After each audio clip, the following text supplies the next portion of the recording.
Hola a todos. Hoy tenemos con nosotros a una persona que con muchísima experiencia en el sector automoción ha trabajado en empresas súper reconocidas como Faurecia, Hitachi. Una persona que me hace especial ilusión además, porque además de toda esta experiencia, este background en automoción, es una persona súper innovadora y donde está introduciendo todo el tema de metodologías ágiles, Scrum, pues en el sector industrial, que es algo que bueno, tradicionalmente era más sector IT y que creo que tiene muchísimo para contarnos, que creo que va a ser algo súper interesante. Y nada, pues hoy con todos nosotros, pues Alfredo Jiménez. Alfredo, un placer tenerte por aquí. O sea que nada, Buenos cuéntanos, días. cuéntanos un poquito. Buenos días, Fernando. Gracias. Lo primero de todo, gracias porque sí creo que es efectivamente muy importante divulgar este tipo de cosas. Nosotros desde Factor, desde el Departamento de Innovación, tenemos un compromiso muy fuerte, sinceramente, de reconocer que nuestro entorno tiene que saber lo que estamos haciendo. Entonces nos encanta contarlo. Porque es la mejor forma de autocriticarnos, de autoevaluarnos y de Tal que cual. puedan venir otros que digan, bueno, pues a mí me gusta trabajar así, de atraer talento y de atraer el mejor talento. Vamos, que al fin y al cabo, con todas estas herramientas que nos están empezando a rodear por todas partes, que parecen que van a automatizar todo, lo que van a hacernos es que, bueno, pues que desarrollemos nuestro talento para cosas de real valor, ¿no? Y yo creo que vamos hacia una era muy interesante a nivel Pues de entornos de trabajo. nada, nada, muchísimas gracias a ti, Alfredo. Y a ver, un poco por colocarnos todos en situación, ¿no? O sea, cuéntanos un poquito quién es Alfredo, de dónde vienes, qué es tu background ahí. Mira, es curioso, ¿eh? Porque el Alfredo Visible es pues un ingeniero industrial que muy inquieto por lo que es resolver problemas, sean de mecánica, sean de electrónica, de informática, siempre está metido en diferentes disciplinas. Me considero un ingeniero generalista. Me gusta un poco tener una visión general de muchos sectores simultáneamente y indagar en aquellos que considero clave y buscar un poco más la especialización, ¿no? Cada vez menos, cada vez prefiero tener expertos y talento a mi lado que sean capaces de exprimir al máximo, ¿no? De determinadas tecnologías. Eso sería un poco la parte más visible. Cuando a veces hacemos ese análisis hacia atrás, porque te das cuenta de que, bueno, no todo el mundo es igual, bueno, pues me di cuenta de que yo creo que tengo un ADN que tiene que ver con eso, vamos, que desde que era pequeño ya me construía mis juguetes, los desmontaba antes de jugar con ellos para saber cómo eran por dentro, y ese tipo de cosas, bueno, pues te hace tener una inquietud o siempre esa pregunta de cómo se pueden hacer las cosas mejor, pero con un sentido de diversión casi, ¿sabes? Yo creo que en esta vida es bastante corta ya como para andar quedándose en los hábitos, ¿no? Y siempre me gusta transgredirlos e intentar ir más allá. Y en ese aspecto, la agilidad, eh, cuando la descubrí hace unos años, me pareció que era como anillo al dedo. Es algo que debemos aprender desde pequeños. Porque, o sea, realmente incluso antes de esa agilidad, entiendo, aunque creo que es tal cual dices, ¿no? Es un poco algo interno, ¿no, Alfredo? Pero, o sea, esos pasos igual por esa empresa más tradicional, más, pues un Faurecia o un sector, ¿cómo acabas allí o realmente en qué momento viene esa parte más ágil, ¿no? A la hora de hacerse. Bueno, es verdad que esas empresas muy grandes, muy corporativas, tienen la tendencia a dar una impresión de más inmovilidad o más rigidez. Yo he de reconocer y estoy agradecido a esas dos empresas, eh, sobre todo Faurecia, donde he pasado 20 años, porque era un entorno muy humano, muy abierto, en el que te permitían desarrollar tu plan de carrera. Gracias a Faurecia he podido vivir en Inglaterra, en Francia un montón de años, conocer gente y tener equipos por todo el mundo. Itachi fue una continuación como responsable de transformación digital de su división de frenos. Pues claro, teníamos un equipo que tenía que trabajar en los procesos de desarrollo desde Japón, China, India, Turquía, Europa, México y Estados Unidos, ¿no? Y Brasil. también. Entonces, son periodos enriquecedores ya simplemente a nivel cultural y a nivel resolución de problemas, pues imagínate, poniendo en común problemas que están ocurriendo en fábricas similares, pero vistos desde la cultura individual de cada una de esas zonas, era extremadamente enriquecedor y divertido, ¿no? La verdad es que lo he pasado muy bien ahí. Eh, Porque ¿cómo acabaste ahí a nivel tan internacional de eso, Alfredo? Bueno, son empresas de corte Sí, internacional. O sea, lo interesante es que a la vez, y eso es la grandeza de estas empresas, es que ya ellas mismas sabían darse cuenta de la importancia de la horizontalidad. El hecho de que si hay una estrategia de transformación digital, sea la misma para toda la empresa, con la particularidad de cada región, por decirlo así. Cada uno a su velocidad, pero que haya comunicación entre ellas, ¿no? Tanto Faurecia como Hitachi eso lo tenían claro. ¿Sabes? Y eso es lo que a veces debemos observar en las organizaciones, el hecho de que haya una horizontalidad, tanto entre departamentos como entre regiones, ya es un punto de partida muy interesante, sea una empresa grande, sea pequeña, para que haya movilidad en los hábitos y en la forma de trabajar, que es un elemento crucial para el avenir, para el futuro. Si queremos seguir evolucionando, tenemos que tener desde gerencia hasta cada uno de los departamentos la mente abierta. Y eso empieza por romper los silos o las barreras que hay entre departamentos tradicionalmente, para que se sea consciente de que si se quiere vender a un cliente, que es para lo que estamos todos, para dar un servicio, vender un producto, lo tenemos que hacer entre todos, con un lenguaje común. No podemos tener mucha calidad en nuestros productos, mal servicio logístico o una atención deficitaria cuando estamos desarrollando un producto. Tenemos que tener esa coherencia de visión. Y en esas empresas a veces tan grandes, que a veces son como más inmóviles hacia eso, ¿lo lograbais? ¿Realmente era complicado, Alfredo? ¿Cómo acababais haciendo eso? Bueno, eso es la clave de la cuestión, Fernando, porque lo que debemos entender es que las organizaciones tienen un ritmo humano. Y eso quiere decir que los seres humanos aprendemos mucho por prueba-error y eso pues hace que cuando llegas a una organización pues tienes que tener claro a qué velocidad vas a poder mover ese cambio. Así eliminas frustración Sí, sí. y te adaptas y a base de empatía, porque es muy importante saber ponerse en el lugar del otro, acompañarlo y llevarlo en la dirección que crees que le va a ayudar. Y muchas veces lo mejor es lo que llamo yo el método autoescuela, ¿no? Si queremos aprender a conducir un coche, no se va a poner el instructor a, mira, tienes que hacer esto, no, te sientan desde el primer día y lo tienes que hacer tú, ¿no? Entonces, acompañar a las personas, pero mostrándole que son capaces de hacer y ir subiendo esos escalones progresivamente. La velocidad de los escalones va a depender de la rigidez de esos hábitos y que esos hábitos, por propia iniciativa, se vayan cambiando, se vayan adaptando. Y así es como todas las organizaciones se adaptan.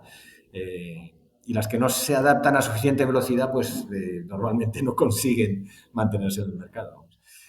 Sí, no, justo el tema era ese, era porque a veces, pero creo que lo describías perfecto, ¿no? Que a veces las organizaciones grandes a veces le cuesta, ¿no? Es como que están muy asentadas en, lo hacemos así, ¿no? A la hora de hacerlo y es como más complicado el introducir pues novedades o introducir distintas formas de hacerlo, por lo menos un poco la sensación que nos llevamos a veces, ¿no? A la hora de hacerse. Totalmente, pero ya te digo, es independiente del tamaño de las empresas. A mí hay un ejemplo que me encanta, que lo tenemos todos en la mano. ¿Sabes? En junio de 2007 hubo un CEO iluminado de Apple en Estados Unidos que dijo, bueno, ahora los teléfonos van a ser así, una pantalla sola sin botones o con un solo botón en aquel caso, ¿no? Y decíamos todos, primero, eso es carísimo, eso va a ser para nicho. Él había tenido la visión porque veía a su cliente potencial de que lo que íbamos a querer es tener todos Internet, que teníamos en los ordenadores solo, tenerlo en la mano.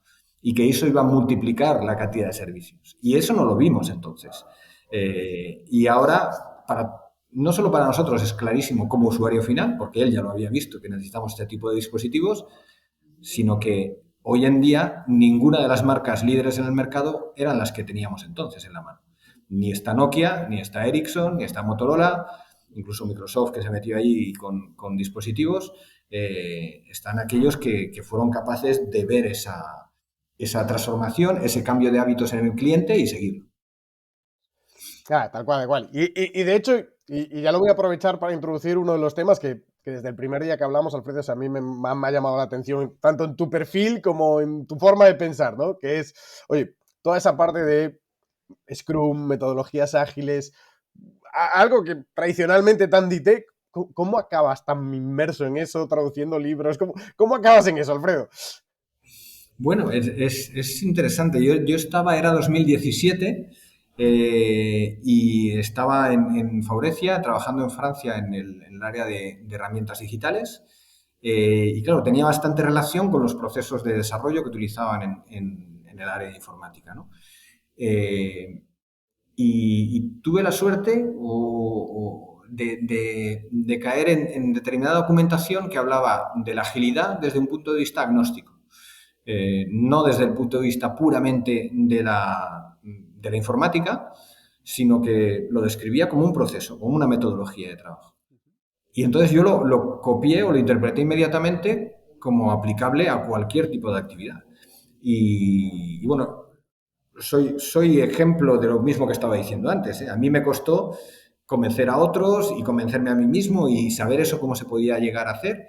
Tuve también la suerte en 2019 de conocer a Joe Justice, que es pues, un gurú de la aplicación de las metodologías Scrum en entornos industriales, que, que me pidió que tradujera su libro al castellano y dije, bueno, encantado, la verdad es que lo hice con todo el gusto del mundo y me abrió muchísimo más los ojos porque además es un libro que tiene muchos ejemplos de Tesla, de SpaceX, de empresas como BMW o Volkswagen que están intentando ir hacia la agilidad. En aquel momento Ford no había empezado, pero Ford está haciendo una transformación espectacular. Os invito a seguir a Paula Garcí, que empezó haciéndolo aquí en Valencia, poniendo grupos ágiles en la planta de Almusafes y ahora lo está haciendo por todo el mundo, ¿no? Cada planta a su estilo. Es lo primero que os dirá, ¿no?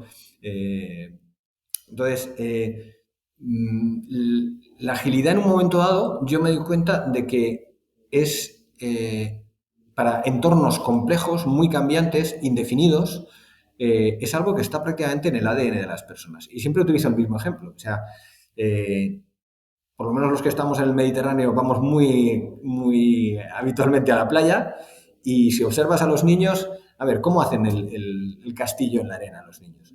Hay uno que se pone de líder y otro que hace unos planos y otro que decide cuál es el material que van a traer. No. Se sientan al lado de la playa y empiezan a juntarse niños allí y si hay dos hacen un castillo pequeño, si hay tres le pondrán túneles, si hay cuatro hacen un foso, hacen un lago, hacen cada vez más cosas y se autoorganizan porque tienen claro hasta dónde quieren llegar y autoaprenden. Porque, ¿cómo haces tú la muralla? Yo voy a hacerla así también, como la haces tú. Entonces te das cuenta de que es divertido, que vas directamente a buscar un demostrador, algo que te permita explicar lo que quieres hacer sin necesidad prácticamente de hablar y que autoaprendes muy rápido en función de lo que va aportando cada uno. Me acuerdo un año que llegó un niño que traía una pala, pero o sea, una pala de verdad, y ese hacía unos De castillos, obra. claro, de obra, tamaño niño, Sí, ¿vale? sí, sí. Pero decíamos, claro, con esto mueves mucha más arena, ¿no? Entonces introducían nuevas herramientas sin necesidad de explicar, te voy a traer una pala, con eso haremos, no, boom, llega con la pala, te lo muestra. Y entonces, yo este es el tipo de ejemplos que comparto mucho porque los Sí, equipos son lo muy ven usuales. y se dan cuenta de que se rompen esas barreras de decir, ostras, aquí en esta reunión y estoy con tal jefe y el otro voy a esperar que hable. No, vamos a escribirlo todos en post-its, lo que pensamos, y los presentaremos todos a la vez para evitar ese efecto halo. Hay técnicas que aplicas directamente y en cualquier sector puedes aplicar la agilidad y los productos mínimos viables, ¿no? Enseguida sacar algo que sea entendible por parte de todos y que permita ver un paso más alto. Y bueno, esa es un poco la historia, desde que empecé a leer cosas de Scrum y de agilidad hasta hoy en día que cualquier proyecto de cierta envergadura, de introducir visión artificial en nuestros sistemas de medidas, introducir realidad virtual, realidad aumentada, mejoras de procesos, automatización de procesos, toda una revolución digital que vamos a hacer en el departamento comercial, ¿sabes? La industria, y seguro que muchos de los que nos escuchan lo han vivido. Sobre todo la metalmecánica, de subcontratación, vamos mucho por representantes que viajan por Europa, por el mundo, van buscando trabajo. Eso ha cambiado. Hoy en día tenemos que focalizarnos en el digital, como si fuéramos un Globo, o como si fuéramos un Uber, o como tenemos que utilizar ese tipo de tácticas para que nuestra página de web salga la primera y nos contacten. Y hay gente que me dice, no, pero nuestro cliente no es así, nuestro cliente es tradicional. Yo, ¿tu cliente, tú crees que lleva smartphone o no? Que sí, claro, tendrá un smartphone. Y cuando tiene una necesidad, ¿qué hace? Busca con el Google, ¿no? Y con el buscador. Bueno, pues cuando tenga una necesidad en el trabajo va a hacer lo mismo. Y está cambiando tu cliente. Y la verdad es que en las experiencias que hemos tenido en ferias y demás, cada vez se nos confirma más que esa es la estrategia y esas tácticas de inbound marketing para atraer a los clientes, pues tenemos un equipo digital que se ha puesto en marcha y está revisando nuestra web, está revisando sus procesos, vamos a ser mucho más digitales ahí. Y en la parte más productiva, Alfredo, es decir, que estas cosas de, vale, metodología ágil, Scrum, demás, algún ejemplo del cual os sintáis orgullosos de lo que estáis implantando o cómo lo estáis implantando? Pues, hombre, tradicionalmente en planta, un primer paso que es muy, muy demostrador y de cómo se pueden... lo primero de todo, en planta lo que tienes que prácticamente transmitir es que lo que hemos hecho toda la vida se puede hacer distinto, ¿no? Y una acción muy sencilla es el virtualizar el papel. Pasar todo lo que esté en papel, pasarlo a digital con tablets o con códigos de barras que se leen, y ahí ya se dan cuenta de que las cosas digitalizándolas puedes ganar mucho tiempo.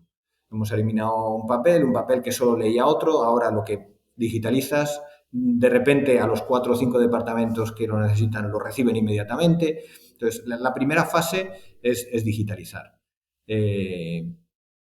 Ahora ya estamos empezando a entrar en la fase de automatizar. Automatizar lo que llamamos la información caótica, ¿no? La información que se están transmitiendo entre ellos. Y por eso estamos empezando con proyectos de realidad aumentada. Un ejemplo que nos encantaría poder mostrar antes de un año está relacionado con el departamento de mantenimiento. Busca revolucionar un poco los sistemas de GEMA o de mantenimiento asistido por ordenador tradicionales, que tienes que ir dando de altas todas tus maquinarias, que tienes que ir dándole el calendario de revisiones, que tienes que ir anotando cada vez que haces una reparación en esa máquina. A ver, si llevas un dispositivo que es capaz de escuchar y que es capaz de grabar, puedes dar de alta las máquinas en un paseo por la fábrica, prácticamente, asistido con una inteligencia artificial que va a buscar los documentos en la red asociados a esas máquinas. Puedes hacer una intervención y grabarla, es decir, hemos cambiado en esta máquina este sensor y esta válvula y esta bomba y hará falta realizar otra modificación dentro de 6 meses y el sistema es capaz de interpretar toda esa información y almacenarla sea en el calendario, sea en el histórico, ¿no? De acciones futuras o de acciones pasadas. Y a la vez empezar con un sistema de IA a cruzar, bueno, tienes 5 máquinas que son iguales y esto te ha pasado en la primera. Quizá te interese en la próxima intervención a la máquina 3, 4 y 5 hacer esta revisión y el sistema te está ayudando. directamente. Hoy en día, con los sistemas de inteligencia artificial que tenemos, generar ese tipo de bases de datos es relativamente sencillo. Hay que hacerlo y hay que dedicar recursos a ellos, pero esa es la revolución. Yo suelo decirlo, el ChatGPT no deja de ser como el primer Google que vimos en su tiempo. Está en el jardín de infancia. Lo que se va a poder llegar a hacer con eso va a ser increíble. Y de hecho, o sea, siguiendo un poco con esto, Alfredo, es decir, se habla muchas veces de esta convergencia, ¿no? De IT, OT, de la parte fábrica, de la parte más de sistemas de toda la vida. Toda esta parte de metodologías ágiles, un poco lo que estáis haciendo, ¿crees que es un poco un paso en esa dirección de esa convergencia entre ambos mundos, si lo podemos llamar de alguna manera? ¿O cómo Sí, lo sí, ves esto? totalmente. O sea, me ha gustado esa expresión que has utilizado, el mundo IT, OT. O sea, realmente lo que nosotros queremos es huir totalmente nosotros. Es una tendencia que está Sí, sí. claramente en el mercado. Es huir de la visión tradicional de IT como departamento de sistemas que está ahí esperando a hacer lo que le pidan o poner las herramientas que le pidan. Para nosotros es absolutamente todo lo contrario. Tenemos un departamento de operaciones y tecnología, lo llamamos de procesos digitales, que lo forman tanto personal de cada uno de los departamentos como ingenieros de organización, ingenieros de análisis de datos y ingenieros de sistemas, y que lo que se pretende es analizar el valor de los procesos. Y allá donde los procesos se puedan mejorar es cuando se buscan las herramientas y se buscan las soluciones. Y como he dicho, con la participación de los propios departamentos, porque son ellos los que mejor van a poder decir qué herramientas les van a dar más valor. Y luego eso tiene una pequeña trampa, y es que cuando eres tú el que has dicho que esas herramientas te van a funcionar, eres Claro. el primero que vas a hacer que funcionen, ¿no? Eso es un poco la estrategia de la agilidad, que tú mismo estás desarrollando las herramientas que consideras que son las mejores. Entonces vas a hacer lo máximo porque funcionen bien y eres el mejor posicionado para mejorarlas. Eso es la agilidad pura. Claro, y de cara a abordar esto, y aquí yo creo que nos encontramos como muchas percepciones distintas, Alfredo, a la hora vale, ¿quién lleva un poco, no sé si es liderazgo es la palabra, ¿no? Pero estos proyectos de innovación, de agilidad, porque hay como mucha tendencia a veces gente de IT, hay a veces gente más industrial de toda la vida. ¿Crees que realmente debería ser un compendio de las dos? ¿Que realmente debería existir perfiles nuevos? Un poco, ¿cómo crees que se debería afrontar un poco ese reto? A ver, es muy, muy interesante. Esa cuestión es muy interesante, Fernando, porque la clave a veces es que por el tipo de organizaciones que tenemos buscamos el liderazgo, ¿sabes? Uh -huh. Lo que al menos es la visión que nosotros estamos poniendo en marcha es que el liderazgo se lo estamos dando a las iniciativas de proyectos ágiles. O sea, cualquier departamento en el que se detecte una necesidad puede montar un grupo ágil, pedir recursos y con esos recursos eh, iniciar una transformación. Y lo digo en el sentido más amplio de la palabra. Efectivamente, eso está provocando, por la coyuntura tecnológica en la que estamos ahora, que los recursos que se están pidiendo están orientados a análisis de datos, a infraestructuras digitales más avanzadas, sean de servidores, sea de IoT, sea de visualización de datos, el típico Power BI, Superset, eh, Click, ClickView, este tipo de soluciones, eh, Tableau, o sea, eso ya es la declinación, ya es la consecuencia que hay. Pero lo primero de todo es que hay un liderazgo difuso, hay un liderazgo caótico. El liderazgo lo tiene el cliente y el valor que se le puede aportar. Entonces, básicamente, como te decía al principio, una organización horizontal en la cual todo el mundo puede levantar la mano y decir, si hacemos esto, vamos a mejorar los procesos digitales de compras o los procesos de calidad. O, vale, organicemos un equipo ágil y presentar una primera prueba. Si funciona, seguimos y a base de sprint vamos avanzando. El departamento de innovación, ahí tenemos el labor de Scrum Master, la labor de dinamizador. ¿Sabes? Alguien que dice, bueno, pues podéis organizaros de esta forma, estamos creando un área, un think area, una zona donde los equipos se puedan reunir y tener y poder hacer design thinking, que puedan utilizar técnicas que les ayuden a desarrollar esos proyectos eficazmente. Pero es lo único que necesitas, vamos. Y un apoyo de gerencia que en nuestro caso es excepcional, vamos. La familia Gastaldo está totalmente implicada en la innovación, en mirar al futuro, en reinvertir y eso es clave, eso también es muy importante. O sea, de hecho, me encanta que acabas de sacar esto porque era uno de los puntos que tenías un poco a comentar, ¿no? Y es, oye, cómo de importante es justamente esa parte más de gerencia, de alta dirección, el compromiso con estas cosas, ¿no? A la hora de hacerlo. Pero entiendo que por lo que dices es que es fundamental, ¿no? A la hora de poder Claro, tener estas visiones, ¿no? claro, el hecho de que cuando organizas, pues eso, hemos organizado formaciones en agilidad, pues el primero que se sentaba al mismo nivel que todos era el CEO y quería saber cómo los demás y lo que nos transmite constantemente es aportarnos valor. Desde el CEO lo que está aportando es la dirección del barco, pero el barco tiene muchos sistemas, muchos elementos que tienen que funcionar bien y cada uno tiene sus expertos y los que están a ese nivel pueden hablar desde su nivel. Y a nivel de CEO dice, vale, pues lo que estás diciendo, perfecto, aporta y va en la dirección en la que queremos ir. Y eso permite ese diálogo que cada vez más desde todos los niveles pues se suba a cubierta y se ve hacia dónde estamos yendo y cada vez las aportaciones y las proposiciones que se hacen están mejor orientadas. Hombre, sobre todo, ya te digo, yo creo que es la cuarta vez que digo divertirse, pero claro, es que pasamos muchas horas en las empresas y generar oxitocina y no cortisol cuando estás trabajando es muy importante. No, no, porque ya tenemos bastantes problemas en otras áreas para que en el trabajo, pues si podemos generar un ambiente que nos da satisfacción y que nos divertimos como cuando éramos niños y hacíamos castillos en la arena, pues, pero construyendo una empresa y dándole beneficio, pues claro, es un entorno de trabajo satisfactorio a tope.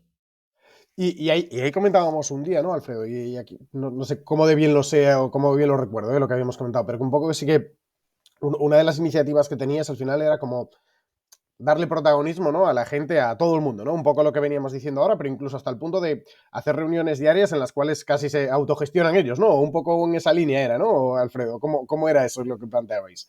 Claro, cuando ya adquieres ese nivel de madurez práctico, eh, ¿sabes? Porque el problema es que desde que hacíamos castillos en la arena, después hemos ido a sistemas educativos y a empresas que nos han matado la iniciativa. Esperamos que venga alguien y nos diga cómo tenemos que hacer la cosa. Entonces, tienes que hacerles volver a entender que en un momento dado lo que era ese castillo de la arena, y te hablo de un caso muy concreto que es las células de fabricación, donde tenemos entre 4 y 5 máquinas, pues lo que estamos empezando a transmitirles es, no, no, pero la distribución de esta zona es vuestra. Estos son los objetivos. Tienen que fabricar tanto tenemos que tener este nivel de calidad y este nivel de disponibilidad.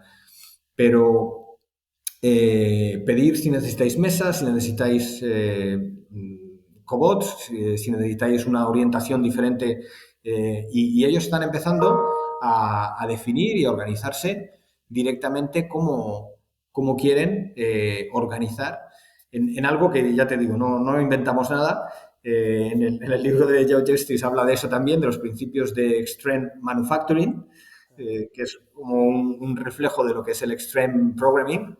Eh, el Extreme Manufacturing lo que busca es que al fin y al cabo en planta el que mejor te va a decir que una posición es antiergonómica son los operarios que están todos los días allí. Eh, porque son los que van a tener su problema de espalda, su problema de brazos, y los que mejor te van a poder proponer soluciones, porque las van a poder probar, son ellos, y lo que tenemos que estar ahí es a la escucha de ellos y facilitar eso.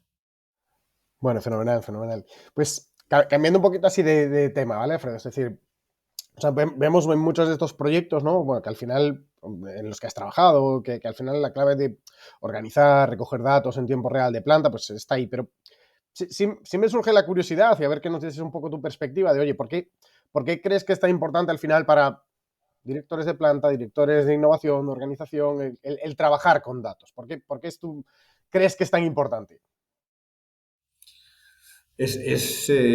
Claro, es fundamental. Esta es una de esas cosas que es importante que hablemos de ello, que planteéis este tipo de preguntas, porque si no, no acabamos de aflorarlo, ¿no?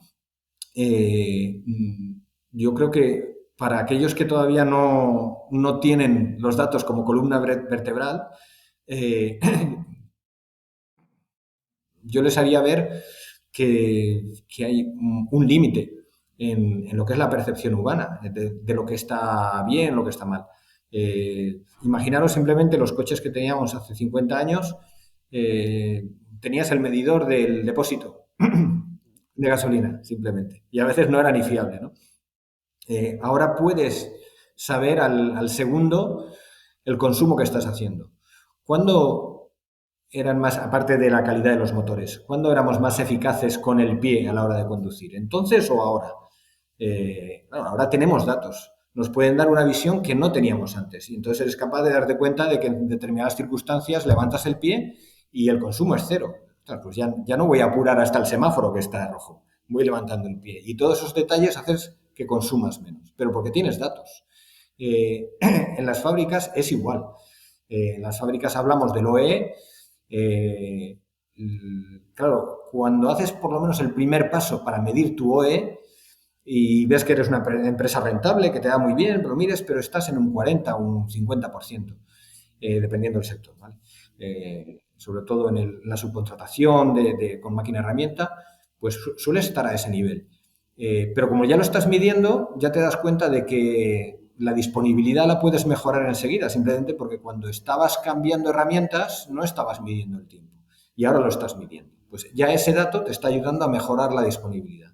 Y te das cuenta de que te has ido al 60% y te das cuenta de que al final de ese año tu nivel de facturación, sin haber cambiado nada, es mejor. Entonces estás relacionando ya inmediatamente datos con resultados que antes no veías, igual que no veías el consumo en tu vehículo, ¿no? Entonces, pero hay que pasar por ahí y hay que pasar a todos los niveles.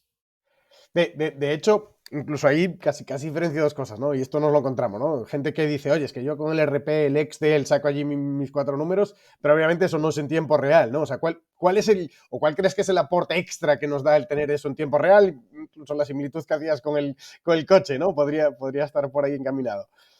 Claro, yo suelo poner este ejemplo de la disponibilidad porque es el más, es de los más visibles, ¿no? Pero tienes a nivel de rendimiento y a nivel de calidad, tienes ejemplos similares. El tiempo real lo que te aporta es, bueno, como te decía, ¿no? Simplemente teniendo los datos puedes ir hasta un 60% de OE. Pero cuando ya tienes esos datos te das cuenta de que las máquinas se te paran y no haces el análisis lo suficientemente rápido o estás teniendo problemas de calidad y no haces el análisis suficientemente rápido. O simplemente, y ahí es ya la espectacularidad del tiempo real, es que estás midiendo piezas, estás calculando el CPK en tiempo real y antes de que la tolerancia salga de valor, o sea, la dimensión salga de la tolerancia, el sistema te está diciendo, estás teniendo mucha estabilidad, revisa la máquina, ajusta la máquina. Y claro, para eso es fundamental el tiempo real, porque lo corriges y ¿qué ocurre? Que el nivel de calidad del 98 lo llevas al 99,9, porque prácticamente no tienes problemas de corrección. Y para eso el tiempo real empieza a ser fundamental. Vale, y siguiendo un poco esa línea, Alfredo, o sea, a nivel de tu experiencia, a nivel de proyectos con datos en plantas industriales, ¿dónde ves más dificultad? ¿No? Si pudiésemos dividir en fases de recolección, análisis, visualización, ¿dónde crees que está la clave o qué crees que es más difícil para trabajar con esos datos? A ver, nosotros tenemos identificadas dos áreas que son especialmente complicadas a nivel de datos, ¿no? Eh, una es la complejidad de la máquina herramienta en sí, de las máquinas que estás utilizando. Por muchos sensores que pongas, anticipar una avería es relativamente complejo. Estamos intentando desarrollar técnicas que nos permiten identificar con un patronaje con las máquinas para ayudarnos a tener datos más fiables, pero es de lo más complicado. Lo que se llama el análisis predictivo, ¿no? Que te haga para poder tener un mantenimiento en previsión de que algo vaya a pasar, ¿no? Antes de que pase. El otro área en la cual estamos poniendo un foco también muy importante, y ya te digo, no solo nosotros, sino la innovación manufacturing en general, es lo que se llama la metrología inline. La posibilidad de medir las piezas tal cual están siendo fabricadas, sobre todo cuando hablamos de piezas de mucha precisión, ¿no? Como son las nuestras, que mantenerse dentro de la tolerancia depende de muchísimos factores, empezando por la temperatura ambiental. Vamos. Entonces, la posibilidad de medir las piezas tal cual salen, cuando es un método muy manual todavía, con micrómetros, pie de rey o incluso máquinas tridimensionales, pero da igual, hay que llevarla a una sala, medir y lo estás haciendo offline, ¿no? Ahí la dificultad está más en la parte de los captores, ¿no? Estamos trabajando en dos proyectos de visión artificial. El estado del arte está bastante bien para las décimas de milímetro, o sea, medirte piezas dentro de las décimas de milímetro en tiempo real, o sea, Claro. Ujú. tal cual las piezas puedan estar pasando por una cinta o volando, ¿vale? Pues estamos Sí. también en una prueba con un sistema en el cual las piezas caen y tal cual caen se miden, pero se mueven bien dentro de la décima. Nosotros necesitamos que vayamos casi a la micra. Pero bueno, en la décima tenemos muchas medidas y ya para eso nos resolvería una parte muy importante. Esos son las dos grandes áreas donde todavía consideramos que tenemos un margen antes de llegar a soluciones realmente industrializables. Pero ahí estamos, probando cosas. O sea, en esa parte de captura. Y en la parte de más de análisis, o sea, ¿dónde crees que vienen los retos? ¿O dónde crees que, un poco en tu experiencia, Alfredo? O sea, ¿dónde crees que están las dificultades? Yo creo que la parte de análisis está yendo a una velocidad excepcional, porque al fin y al cabo tenemos que romper esa imagen que hemos tenido durante muchos años del ERP o de un software muy complejo que hay que desarrollarlo, que hay que... Eso seguirá estando ahí, hay que adaptarlo porque son flujos de trabajo muy complejos. En la parte de análisis trabajas con algoritmos y los algoritmos son librerías, son objetos que están disponibles y en código abierto. Entonces, depende más de la inquietud del analista de estar buscando qué tipo de algoritmos pueden ayudar a resolver o a encontrar una tendencia o un patronaje, sea de machine learning o de deep learning o de autoaprendizaje. Yo creo que eso va a ir muy deprisa. El reto lo tenemos ahora, pues lo decía antes, ¿no? En lo que son las inteligencias artificiales generalistas o generativas, como el ChatGPT, que por ahora están especializadas, están separadas, ¿no? Y no tienen memoria, ¿no? Lo que estamos en uno de los proyectos que queremos entrar es el desarrollo del lenguaje natural, ¿no? Un poco como te decía antes con el sistema de mantenimiento. El reto es que puedas hablar con el sistema como si fuera un colega más, un asistente más y decirle, mira, pues esta máquina, oigo vibraciones aquí, vibraciones allá y él te diga, pues en esta máquina similar, no solo tú tuviste ya un problema hace 3 años, en la otra que es la misma referencia, la vibración era parecida, sino que accede a una base de datos global en la cual puede tomar datos de otras máquinas, ¿no? En ese tipo de inteligencia más general, más generalista, es donde veo yo más lentitud en nuestro sector. A la hora de... Eh, Hoy en día, Vale. con Instagram puedes tener con determinado tipo de perfiles, sabes lo que compran, sabes lo que quieren, saben. En las empresas deberíamos ser menos precavidos con nuestros datos, anonimizarlos, pero compartir nuestra máquina herramienta, nuestras averías, nuestras envases de datos globales, que ya algunos constructores lo están proponiendo, pero somos reacios a compartirlo, porque el beneficio que tendríamos a nivel de predictivos y de eficacia y de disponibilidad de las máquinas sería tremendo. Esas son un poco las áreas a desarrollar. De hecho, en esa línea, tal cual lo que decías ahora, Alfredo, o sea, sí que hay propuestas de ese estilo, ¿no? De, oye, tú me compartes tus datos de forma anónima y por el hecho de que tú los compartes, yo te digo cómo de bien o mal estás respecto al resto de datos anónimos que tengo, ¿no? A la hora de hacerlo. Claro, Yo creo que eso se tenderá a ello, ¿eh? O sea, porque creo que tiene mucho ahí sentido. Fernando, el rol de empresas como la vuestra, como Mutec, es fundamental, porque podéis ejercer esa labor de demostrador transversal.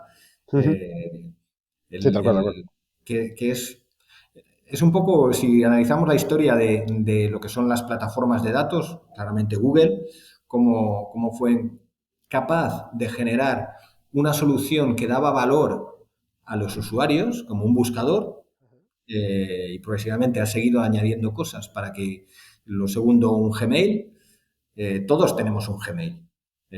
Tenemos el de empresa y luego el particular suele ser un Gmail, un Hotmail, algo de plataforma. Y decías, qué fantástica es esta gente que nos lo da todo gratis, ¿no? Y claro, ellos estaban obteniendo una cantidad de información que luego la han podido procesar, vender y ha provocado que ya los anuncios de televisión no tengan ningún valor. Lo que tiene más valor es los anuncios que vienen a través de esos Claro, datos, y que está anonimizado, 100%. ¿no? Si consiguiéramos hacer algo de ese estilo a nivel industrial, a nivel global, la industria ganaría muchísimo.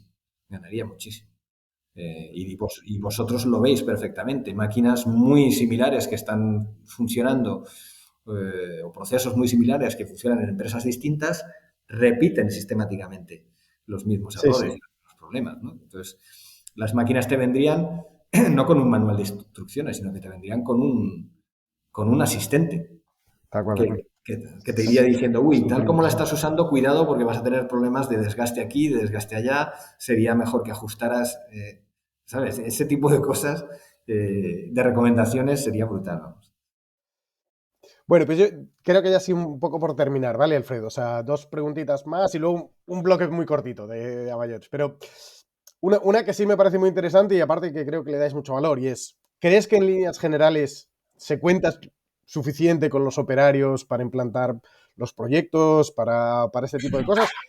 ¿Y cómo importante crees que es acercar los datos a los operarios, ¿no? A la hora obviamente, en las empresas de industria, ¿no? A la hora Sí, de sí, hacerse. realmente es lo contrario. O sea, lo que nosotros ponemos en prácticas es que sean los propios operarios los que se apoderen de las herramientas digitales, y que piensen en soluciones digitales directamente.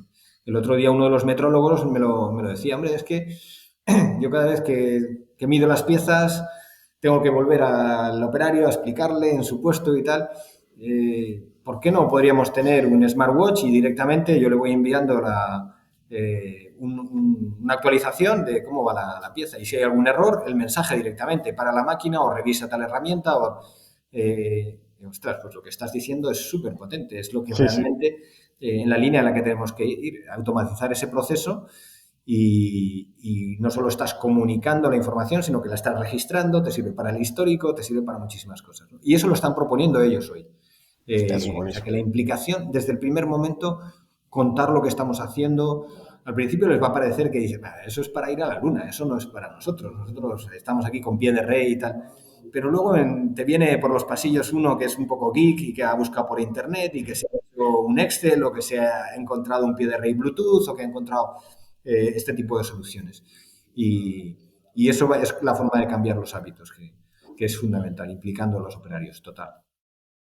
Vale, pues nada, ahora ya sí, vale, Alfredo, un bloque así un poco de preguntitas más rápidas y con casi cortamos ya, o sea que es... ¿Cuál crees? O sea, y una de las primeras preguntas que hacemos a todo el mundo, ¿no? ¿Cuáles son los KPIs, indicadores que te parecen más importantes, fundamentales? O sea, el primero o los primeros que te puedan venir a la mente. Sí. No, fíjate, ahí, así como antes te decía todo horizontal, los KPIs es absolutamente jerárquico. El primero es el EBITDA, el margen de operación, lo que la empresa gana. Y el segundo, en el área industrial, es el OE, el nivel de eficiencia que hay. A partir de ahí, coges cada uno de los departamentos y lo declinas. Puedes declinarlo para mantenimiento, reducir paradas, rendimiento, cambios de referencia, cambios de herramienta lo más rápido posibles, preparación. Cada uno va a saber qué KPIs tiene que adaptar. Calidad, pues intentar medir lo menos posible para transmitir la ingeniería que fabrique mejor y ellos medir de la forma más eficaz posible. Cuando sea un no ok, que sea no ok, cuando sea ok, que sea ok. Cada uno va a poder traducirlo en su nivel, pero el fundamental es que midamos que estamos vendiendo bien y que estamos ganando dinero, si no, no vamos a ningún No, no, sitio. es perfecto, es perfecto. Vale, pues ahora sí, o sea, preguntas muy rápidas, ¿vale? De casi sí o no, Alfredo? Vale, ¿Libro electrónico o papel? electrónico, sí, sí.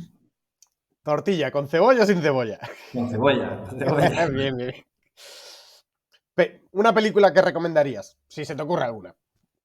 Eh, sí, una que se llama, me encantó una que se llama El Guerrero. Ah, sí, qué lástima, no me acuerdo del nombre. El Guerrero. eh, bueno, te digo otra, ¿vale? Vale. Otra que yo recomendaba, porque la vi cuando tenía 6 años, no entendí nada, pero 2001, Odisea del Espacio. Es el Vale, hombre, fenomenal. es nuestro sí. Un superpoder que te gustaría tener. eh, Transmitir, poder dialogar con la mente y transmitir exactamente lo que estoy pensando para que me entiendan. Genial, genial.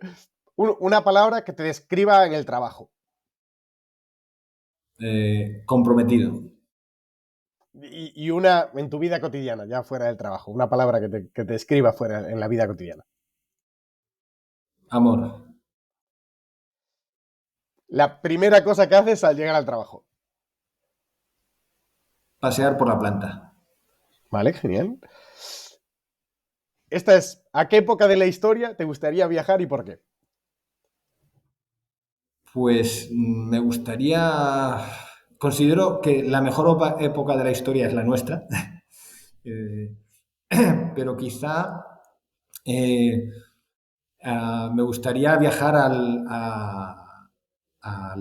la China la gran China, ¿no?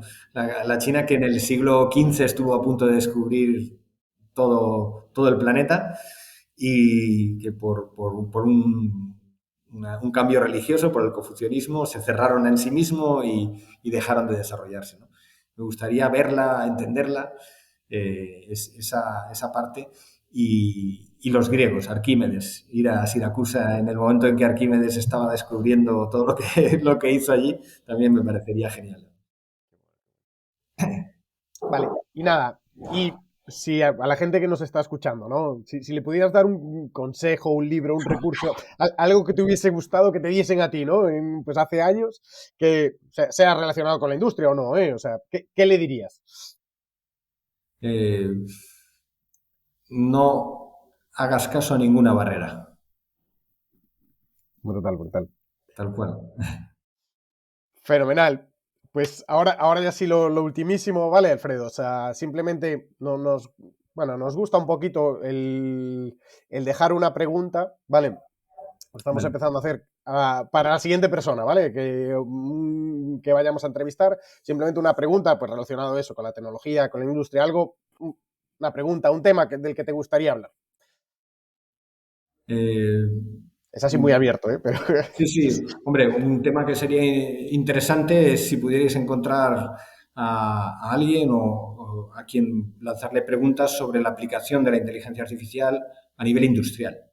Ver cuál es su visión, en qué dirección va, qué áreas se van a me parece desarrollar bien. más. ¿Sabes? Esos Steve Jobs que deben estar por ahí ya pensando en cuáles son los nuevos dispositivos, los nuevos elementos que van a cambiar totalmente el panorama de las plantas de producción de todo el mundo, de todo el planeta. Fenomenal. Pues nada, Alfredo, mil gracias por tu tiempo, creo que ha sido súper interesante.